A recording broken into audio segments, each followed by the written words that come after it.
मैंने आगे भी अक्सर ये बात की है कि औरत बहुत ज़्यादा ख़तरनाक हो सकती है जब वो चोट लगने के बाद वापस आती है।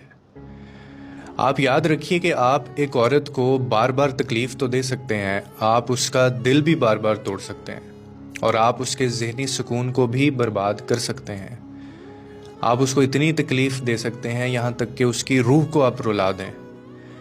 लेकिन जब वो खुद से जीना सीख लेती है ना, और जब वो ये सब कुछ बर्दाश्त करने के बाद वापस आती है, तो वो इतनी ख़तरनाक हो सकती है कि उसके बाद आप कभी उसको हरा नहीं सकेंगे, क्योंकि वो एक ऐसी जंग से बचने के बाद वापस आई है जिसने उसकी अकल को तकरीबन छीन लिया था।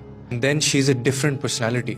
लेकिन अब की बार ना थोड़ा सा फ़र्क है, अब उसने खुद को उठाना सीख लिया है। तो आपको ये समझने में भी उस वक्त बहुत देर हो चुकी होगी कि आपने एक गलत शख्स को तकलीफ़ दी है, आपने एक गलत शख्स के साथ ज़्यादती की है।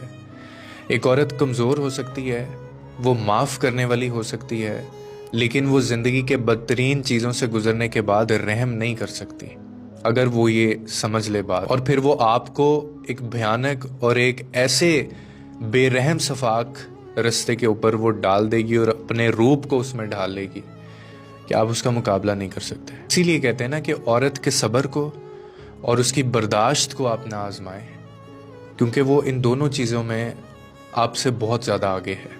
इसीलिए she may give you chances, हो सकता है वो आपको मौके दे, लेकिन इतनी देर मत कीजिएगा कि आपको इस गलती का भी एहसास हो कि मैंने गलत इंसान को तकलीफ़ दी है, क्योंकि जो औरत तकलीफ़ के बाद वापस आती है उसका मुकाबला आप नहीं कर सकते।